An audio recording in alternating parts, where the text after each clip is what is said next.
Assalamualaikum warahmatullahi wabarakatuh.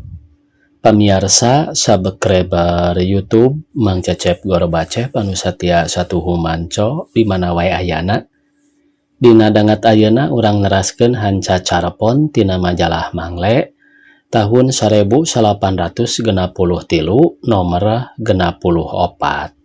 Carpon anu baris kapidangkeun dina dangat ayeuna judulna nyaeta ngadagoan salaki jangeun lebaran. Ye yasana Bapak Wahyu Wibisana. Sumangga supados teu nyangkolong teuing kana waktos wilujeng ngadangukeun.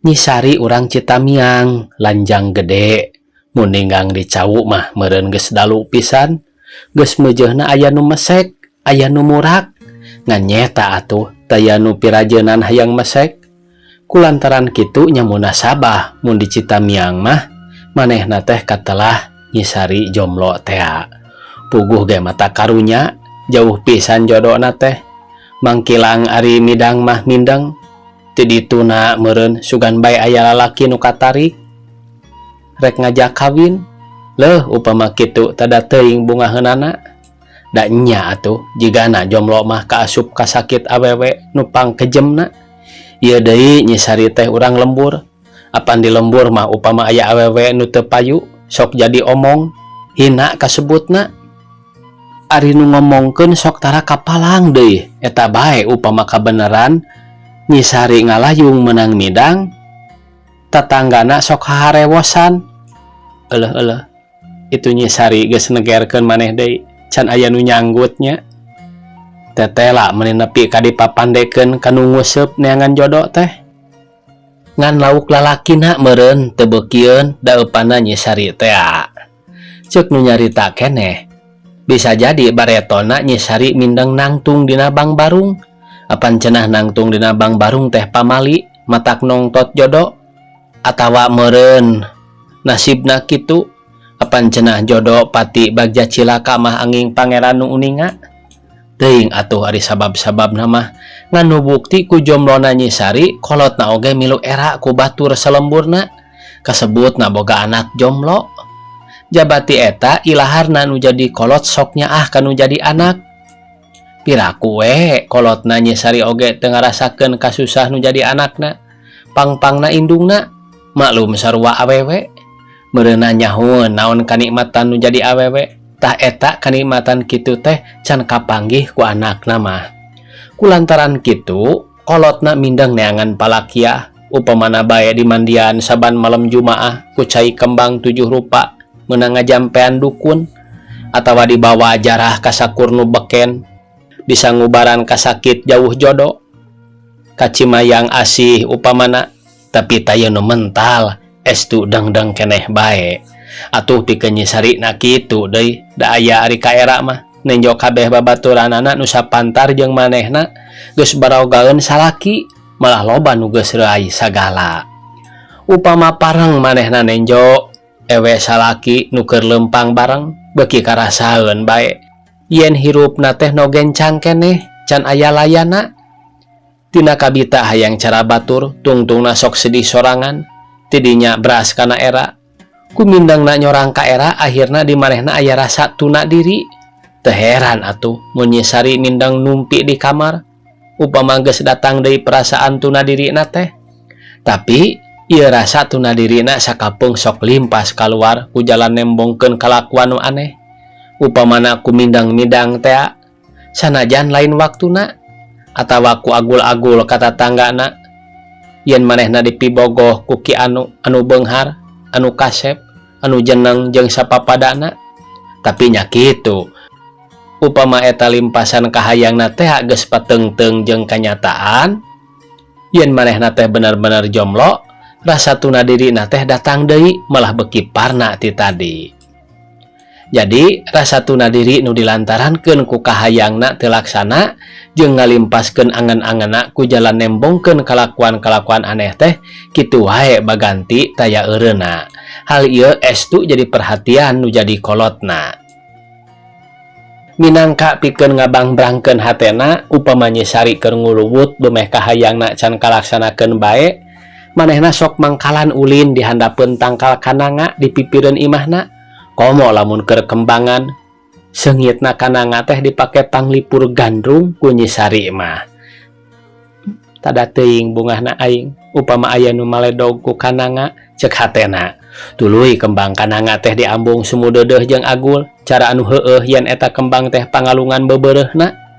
Tidinya manehna ngahariring satimut-timu, tapi cek rarasaanana mah dingeunah-ngeunah da nyipta keur digendeng ku lalaki.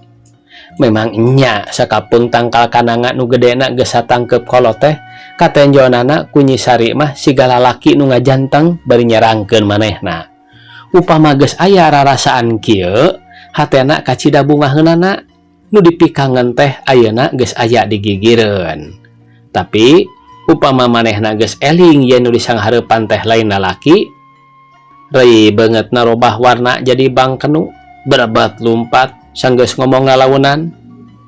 Lain eta mah lain salaki aing, bus kapangkengna rek ngadon numpi. Kituna teh mindang kajadian malah sok aya nu nangenan.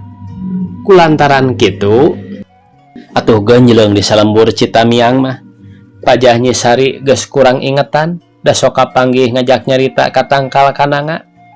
Ceuk sawareh cenah Nyi Sari aya nu ngawinkeun jeung kananga, tuluy dikuat kaitkeun jeung kajadian-kajadian bareto. Nya cenah Nyi Sari teh kungsi dipikahayang kujang Udin urang Citamperas, tapi ditampik sapajodogan. Jigana Jang Udin teu ngeunaheun nya tuluy Nyi Sari dikawinkeun kana tangkal kananga, sina ulah boga salaki saumur-umur. Ngadenge cing kecewisna jelema kitu, kolotna Nyi Sari beuki rudeteun bae, beuki era ku omong batur, jeung beuki salempangeun deui sieun nya anakna robah ingetanana.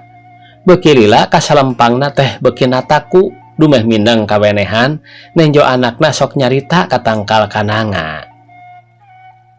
Cilaka bapana si Sari teh kitu geuning, kumaha atuh? Omong indungna Nyi Sari ka salakina bangun susaheun naker. Sanggeus ngahulang sawatara jongjongan, nu ditanya teh ngajawab ku soratan des pisan. Bisalah ditarekahan ke geura. Nya kumaha narekahanana? Nah rek maksa indit ka karang nunggal kadukun teh. Wah kadukun mah moal aya tapakna. Nya rek dikumhakeun atuh anak urang teh mangkaning anak ngan sasiki-sikina. Deudeuh teuing sia Sari. Sanggeus ngomong kitu segeruk pamajikanana ceurik. Bangunu nyerieun pisan. Lepeh lah sing percaya wae ka kami. Moal 2 bulan deui ge geura aya nu ngawin. Omong salakina bari ngaleos, sangkan obrolan ngeunaan eta ulah kapapanjangan. Harita teh bulan Rajab katompernakeun, bapana Nyi Sari mangsaman dina hiji peuting guling gasahan bae teu daekeun sare. Bisa jadi manehna keur mikiran keperluan lebaran. Da sanajan lila keneh oge ari can meunang pijalaneun nya matak hariwang. Tapi upama ngingetkeun yen manehna teh di Citamiangna kaasup jelema cukup, sangkaan kitu teh tangtu nyalahan. Kira tabuh 2 peuting keur memejeuna jejemplingna kuniang mangsaman hudang. Sanggeus kanyahoan yen pamajikanana keur tibra, ju turun tina ranjangna, kateuyeub ka patengahan, tidinya tuluy ngadeuketan kamar anakna. Kituna teh ari hatena mah bari kaketegan. Rada lila manehna nangtung dideukeutkeun kelire pangkeng Nyi Sari. Mun rek asup teh kari nyingkapkeun bae, 3-4 lengkah oge geus tepi, tapi teu waka abus, kalah karet kana lalangit nenjo cak-cak nu disada tarik pisan, sada nu comel. Kesebelan cak-cak teh, omong mangsaman dina jero hatena. Sanggeus kanyahoan yen taya nu hudang, bari jejengkean mangsaman asup ka kamar Nyi Sari. Estuning ati-ati pisan, tayohna bisi aya nu hudang. Salengkah, 2 lengkah, 3 ka 4na mangsaman geus aya digigireun pangsarean anakna. Ditenjo ku manehna Nyi Sari teh keur sare tibrana keur remeng-remeng kacaangan ku cempor ditunjangeunana nu sare teh bubuligiran ngan ukur di kutang. taksiran mah haredangeun. Simbutna nu ngarungkupan bagian handap nyingkap tetala pisan ka tembong tina cecekolanana ka luhur. Maneh teh sari omong mangsaman dina jero hatena. Deudeuh can meunang kanikmatan hirup. Heug atuh ku abah urang tulungan. Sanggeus kitu pes cempor teh di pareuman, reket mangsaman unggah kana pangsarean Nyi Sari. Rada reuwaseun lantaran ngareketna rada tarik. Katurug-turug Nyi Sari eueuhan deui. Rada lila teu kadenge sora naon-naon. Sanggeus kitu mangsaman rumpu rampa kana palang dada. Cek dicece bari muntang kana bibir liang para. Gurawil tuluy puntang kalong kalacat ka para. Tidinya bari nyalusur pamikul manehna ngarayap ngadeukeutan tihang suhunan. Sanggeus tepi jeung nangtung tuluy ngagedag-gedag tihang suhunan nepi ka para asa inggeung. Bobog keneh tihang suhunan mah cik jurena omong mangsaman dina jero hatena tuluy ngendek-ngendek jure tapi eta ge wedel keneh. Sakali deui mangsaman ngendag-ngendag tihang suhunan satakara tanaga teuing kabantuan ku tanaga setan teuing memang tanaga mangsaman gede barang digedagkeun sakali deui ana reol teh jurena ngarampeol lantaran tihang suhunanana kasurungkeun. Sanggeus kitu gorowok mangsaman ngagorowok, cilaka imah urang runtuh manehna sari hudang yo. Ngagorowokna kitu teh bari ngagebrug-gebrug bilik para. Atuh tangtu bae Nyi Sari jeung indungna rereuwaseun mah. Aya naon bapana? Indung Nyi Sari nanya ka salakina. Ieu tadi teh kadenge aya nu ngabeletek ari ditaekan. Bet ieu tihang suhunan ngagicel. Jurena ngarampeol. Cilaka geus bobo meureun kaina. Isukna mangsama nyarita ka pamajikanana waktu aya Nyi Sari. Kapaksa jigana tangkal kananga teh dituar keur nyieun tihang suhunan. Lain aya kaye di Kipandi walon pamajikanana. Wah kahese-hese meuli mending kai sorangan ceuk mangsaman bari ngareret ku juru panonna ka Nyi Sari tuluy mere isarah ku panonna ka pamajikanana. Ulah dituar kananga mah abah. Lebar ku kembangna omong Nyi Sari. Indungna gancang nempas sanggeus ngartieun kana isarah salakina tadi. Tapi nya tibatan meuli kaye kaki pandi mah mahal. Mending kananga bae keun wae nyai tibatan imah urang rugrug mah. Ngadenge omongan indungna kitu Nyi Sari teu nembalana naon. Jung manehna nangtung tuluy indit tidinya jiga nu embung pipileueun. Sanggeus eueuh Nyi Sari mangsaman ngaharewos ka pamajikanana. Bejakeun deui ka si Sarinya. Upama dina wawangunan imah urang aya kai kananga. Komo mun dipake tihang suhunan mah mata kaseundehan semah. Sugan bae loba semah lalaki. Titik. Pamajikanana ngartieun kana omongan mangsaman kitu teh. Nyeh imut bari pokna. Heuglah nya bejana. Tah ieu tareka kami nu pangakhirna teh. Sugan bae si Sari gancang aya nu mawa. Oh, iya nu ti kamari dirusiakeun teh. Repeh we lah maneh mah nyaho naon.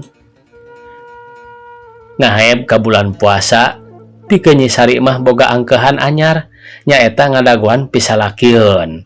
Dina wawangunan imahna geus aya kai kananga, mawatna mata kaseuneuhan semah lalaki awewe.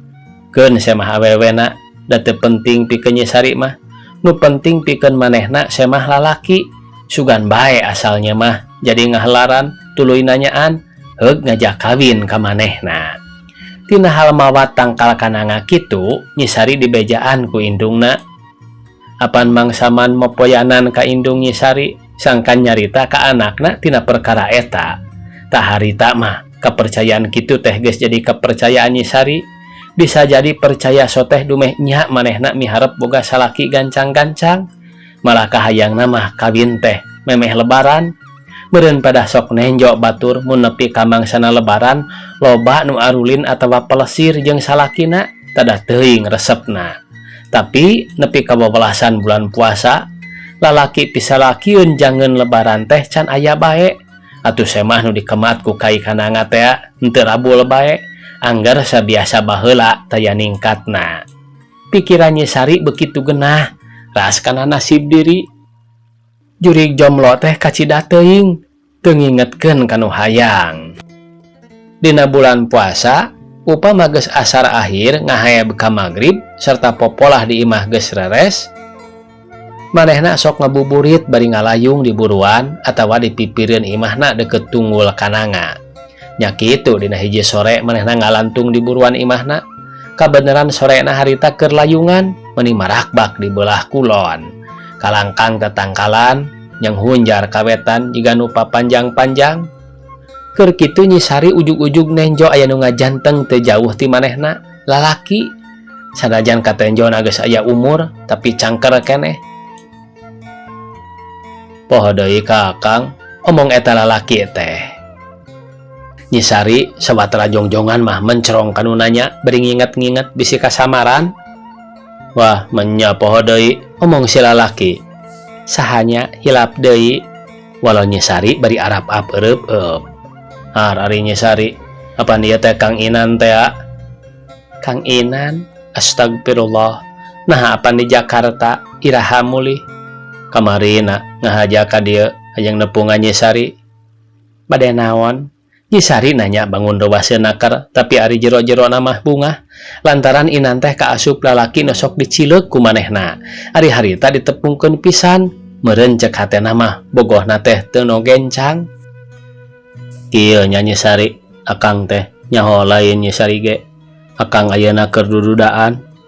Ngomongna kitu teh bari melong ka Nyi Sari, tapi nu dipelong kalah katungkul bari ngoer-ngoer batu ku sukuna. Inan nuluykeun deui omonganana. Kumaha lamun eta taun urang akang jeung Nyi Sari taun eta naon atuh kawin lah. Gancang pisan empasna Nyi Sari. Mangga iraha pageto. Sanggeus dijawab gitu berabat Nyi Sari lumpat ka imahna bari gogorowokan pupulih ka indungna. Ma, ya aya Kang Inan ngajak kawin ka kuring, Ma. Abah, kuring diajak kawin ku Kang Inan. Indung bapana norojol ti jero imah. Mana Kang Inan? Indungna nanya. Itu tuh dipipir ngajak kawin ka kuring. Gancang aku mah sina buka di dieu. Ngomongna kitu teh bari nunjuk keluar. Mana? Indungna nanya deui sanggeus katenjuan di luar eueuh jelema. Itu Kang Inan tuh. Bapana nu ti tadi teh nyarita nanaon, gancang turun ti imahna rek neangan nu dituduhkeun ku anakna teh. Teu lila datang deui bari semureuwas, pok nanya ka anakna. Mana Kang Inan teh? Cik calukan sina ka dieu. Berabat Nyi Sari kaluar murut tunggul kananga, tuluy nyarita seperti nu nya ngajak ngomong. Kang Inan, mangga atuh kalebat cek Abah. Nenjo pola anakna kitu, ana dengek teh indung Nyi Sari ceurik. Bapana gancang muru anakna nu keur ngomong sorangan, rigidig dipangku dibawa ka imah. Nyi Sari kekepesan bari gogorowokan.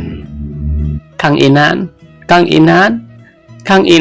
rek ka mana engke urang teh mun lebaran? Tamat cenah ieu pamirsa. Bandung 10 Januari 1863. Sakitu anu tiasa kapihatur. Wassalamualaikum warahmatullahi wabarakatuh.